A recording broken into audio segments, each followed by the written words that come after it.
are live. What's up, everybody? How are you doing? How are you doing? And welcome to the Chapman Show.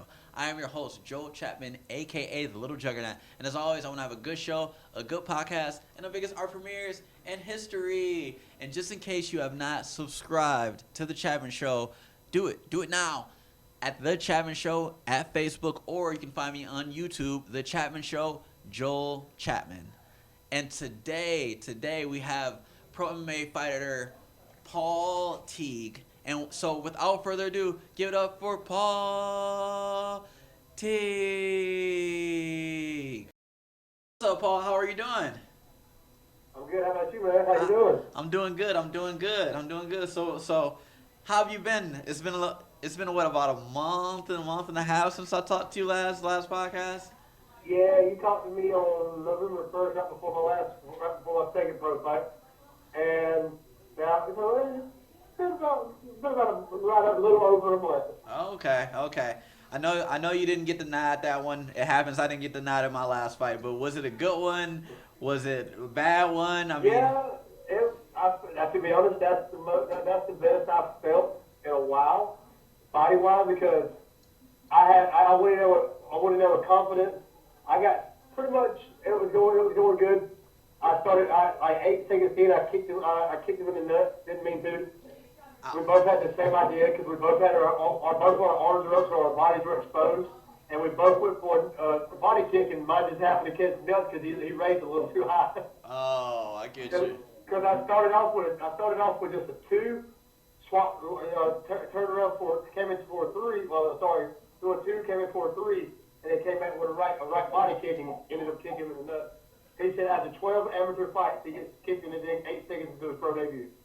Ouch. I was like, glad I could initiate you. Nice.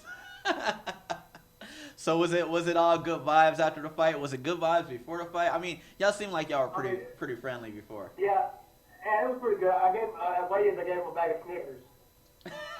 I told him this weight cut got to him, and he wasn't himself and needed a Snicker. So what it was, we at the weight.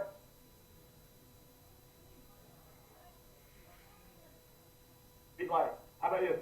Winner takes all. He's like, winner takes all the Snickers. I was like, sounds good. And I got stuck in a triangle for 2 minutes. He came in. We threw a couple strikes. He goes for a takedown. I sweep him. He's going for an armbar, and I got him stacked and elbowed him on the cage. And then, as he pushed off the cage, he turned. I defended the armbar, but then he got me down for a triangle. And then from there, I was stuck in that triangle for about 2 minutes, but I was delivering some bombs. I was dropping some bombs on him. And then I got out of the triangle. I come up.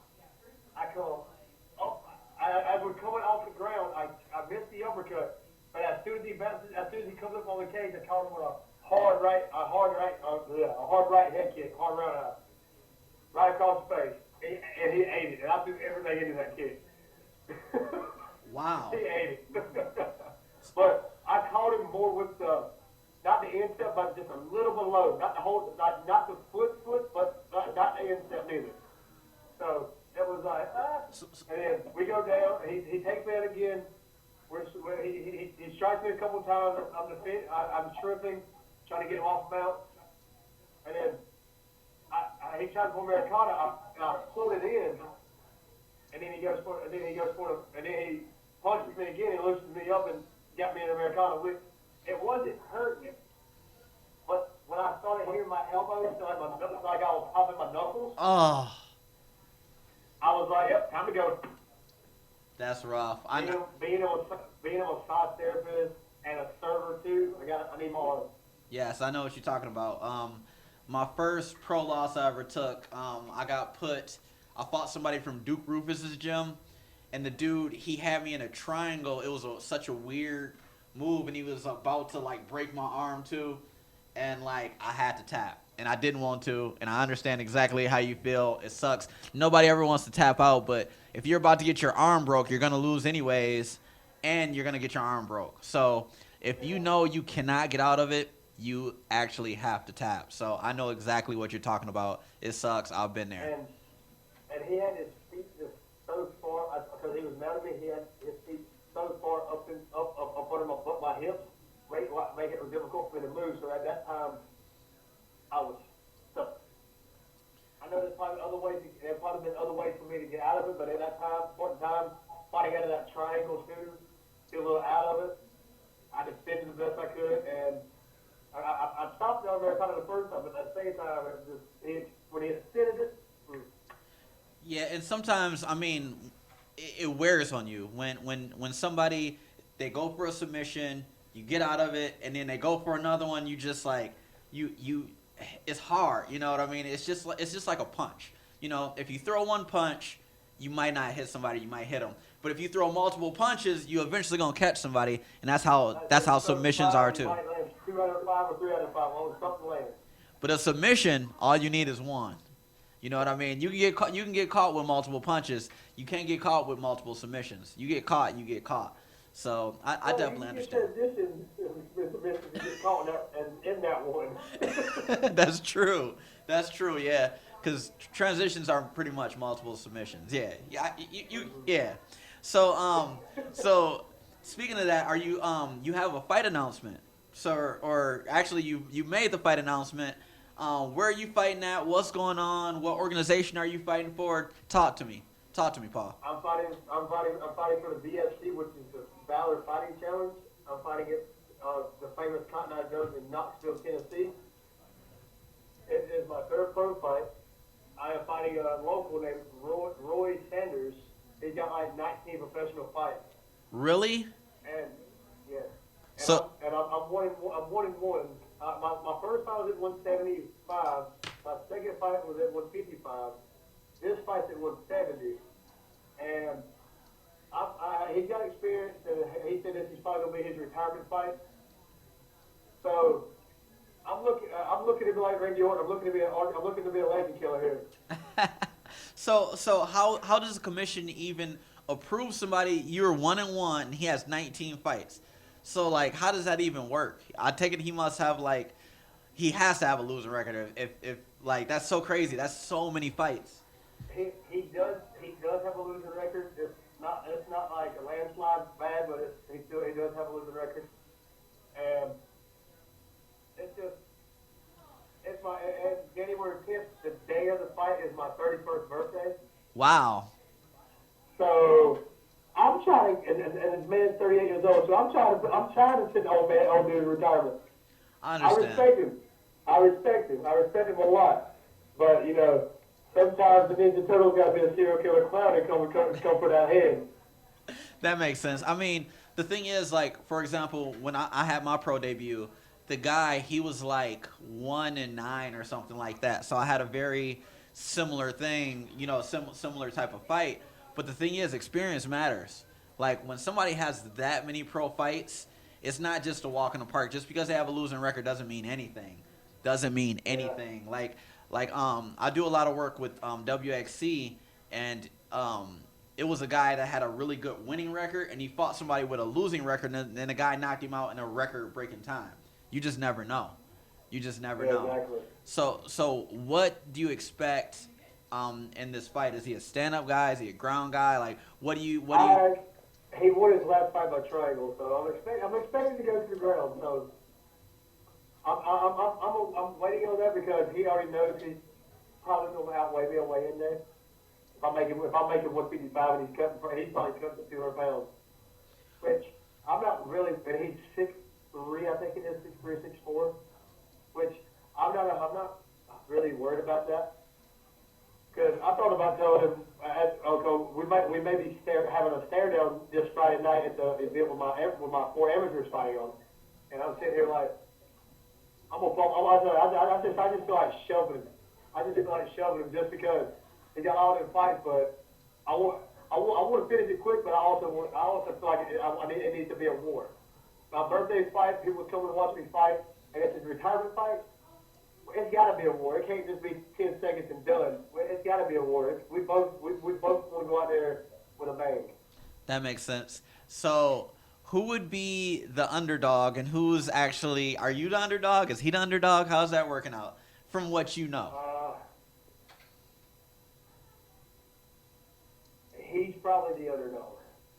wow. Just because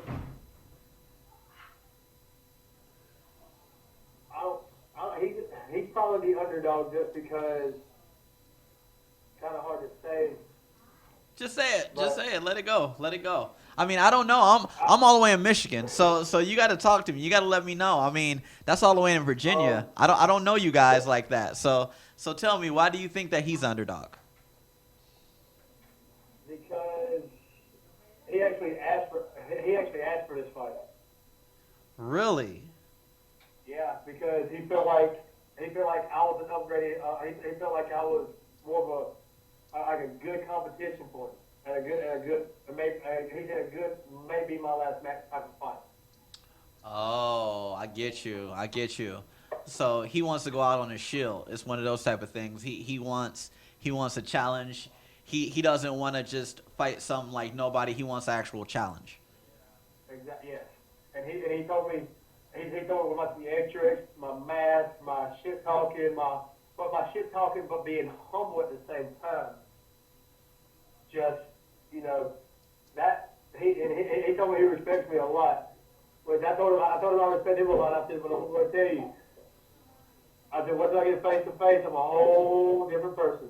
I said, I don't know who you are. I don't know your name. I just know I'm blood. That's what's up. So where are you at on the fight card? Are you like one of the first fights? Are you one of the last fights? I mean, do they throw a lot of pro-am shows, or is it just a pro show? Where are you at in the lineup? This is actually a pro-am show. My teammate Brian Stonehead Jackson, who fought with me on the last card, is actually on this card as well. And Oh, he's coming off a big KO loss. He's looking to redeem himself. I'm looking for him to redeem himself. But I'm not sure where we are in the lineup, but I'm pretty sure we'll probably be in the middle because right now he said there's supposed to be 12 pro fights. oh wow. And then they're also putting some amateurs on the card too. I mean, 12 pro fights is a lot. That's a whole card by itself. So, I mean, how many amateur fights do you think they will actually have on this card?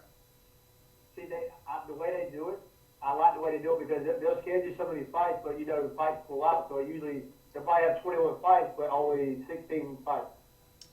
Oh, that makes sense. And if all 20 fights go through, all 20 fights go through. That makes sense. That makes a lot of sense. Because this card next Friday, I think he said they have 19 fights on it, and then they got another one of my guys on the card and made it 20.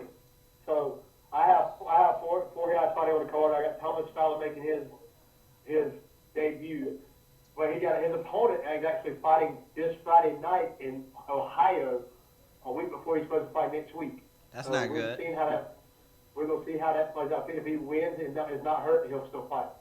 I got my teammate Bradley Brakefield, who's fighting for the number one contender fight. He's not from my gym, but he's a really good friend of mine, Neil Gray, coming off 2 years layoff, looking to come back and coming back and better his record as an amateur, because he don't have many more in him. He's like 36, 37, so he don't got many more in him. And then I got my other teammate Daniel Gary.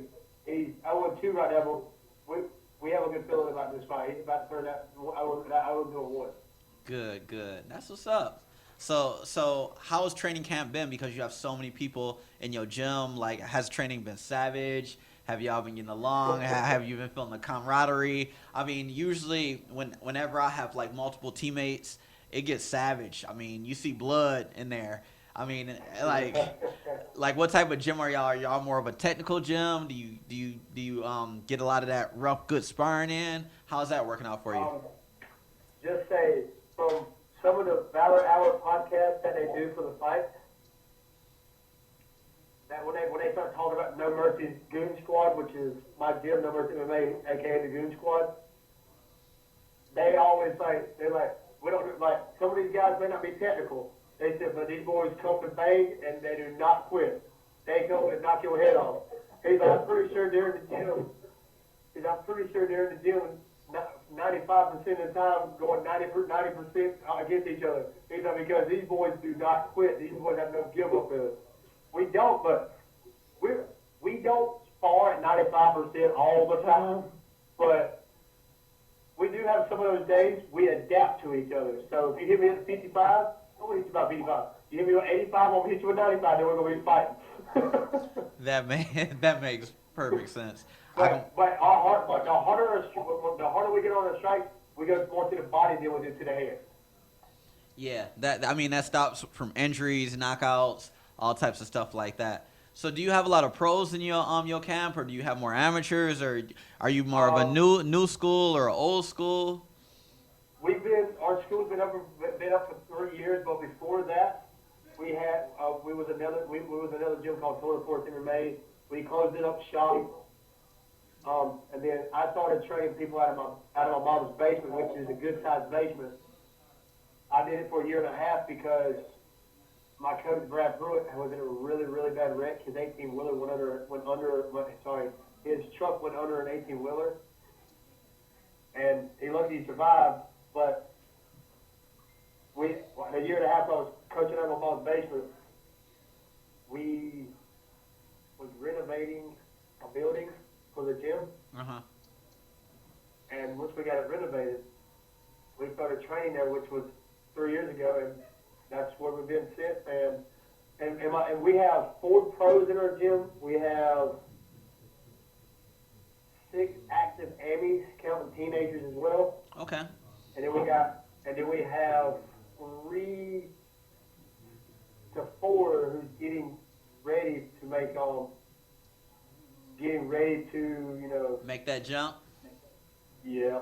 And one of those is actually 14. She's getting ready. We're getting her ready for her kickboxing debut, and she's gonna be hell on wheels, just like my coach's daughter. Whenever she can get medically cleared, she's gonna be a hellion to deal with.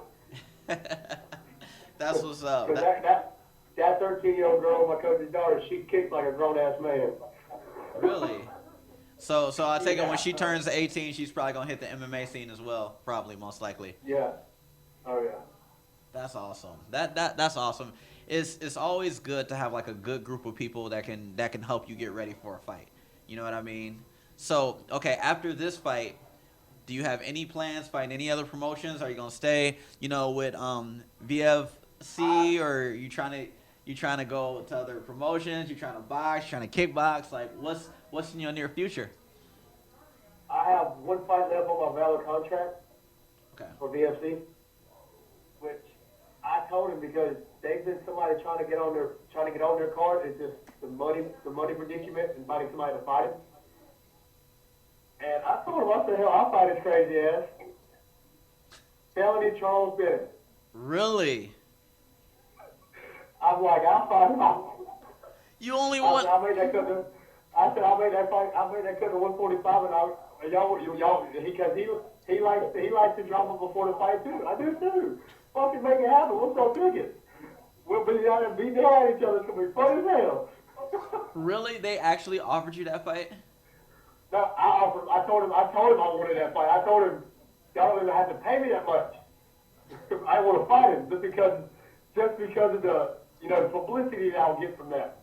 I don't think that a sanctioning body would approve that one though. Yeah, he's got like 83 pro fights. Yeah, it's crazy. I actually know a couple people. My boy, I think one of the Shaw brothers beat him, and then another one of my boys, Kevin Kroom, actually beat him, and then Johnny Bedford, I know, beat him. But I mean, yeah.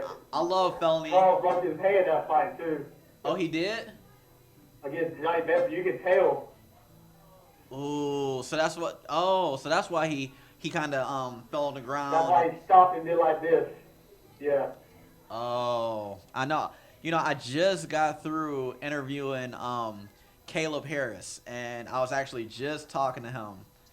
Dude, Lionheart is amazing. I look up to him at Bare Knuckle, man. I've been following him. He's been great. See, that's a fight I'm looking forward to after I get like maybe 1 or 2 Bare Knuckle fights.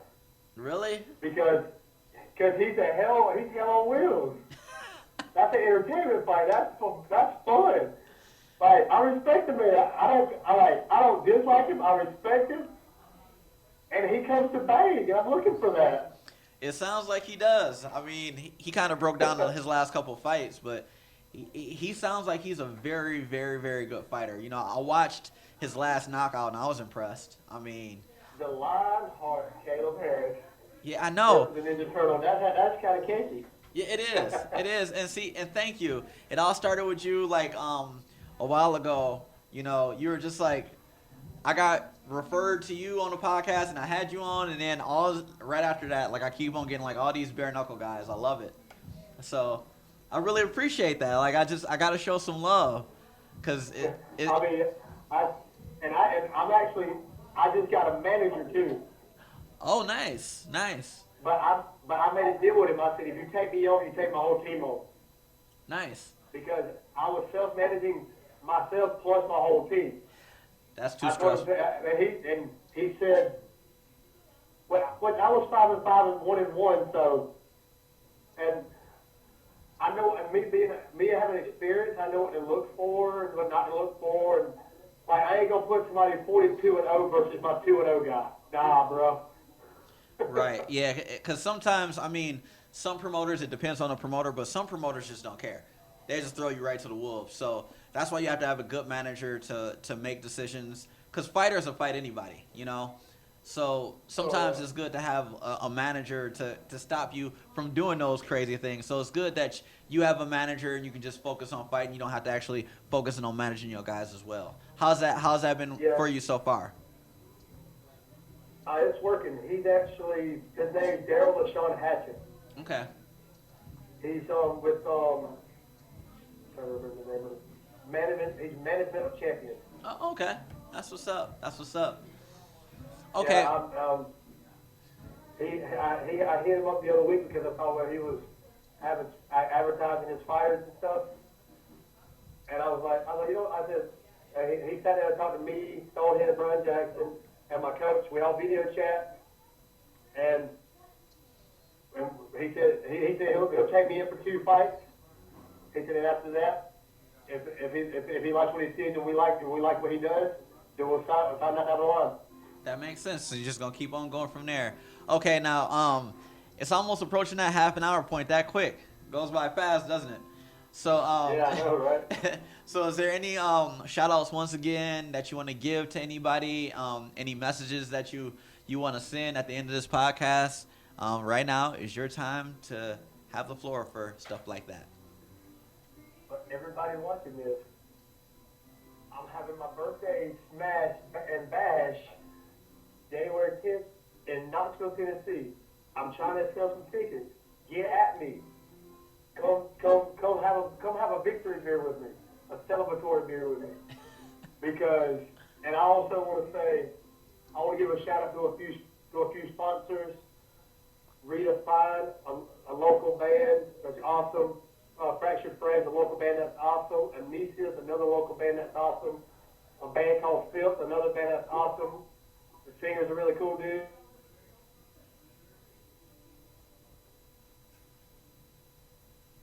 Sponsor me this fight, but I'm gonna give a shout out to Nash Auto Sales up in Piggin, South Carolina. Come get you a car if you're looking for a good car. And also, I want to give a shout out to my whole team. I definitely got to give a shout out to my coach Brad Pruitt, because if it wasn't for Brad, I would not be where I'm at right now. Because Brad's not just my coach; he's one of my best friends. I love that man to death. Brian Jackson, he's pushed me this fight. Thomas Fowler has still pushing me this fight. I'm pushing him for his debut. Bradley Brayfield, me and him have been going at it, killing each other. And I also want to give a shout out to Greenville Martial Arts Center, the Taekwondo Hapkido school that I work at, because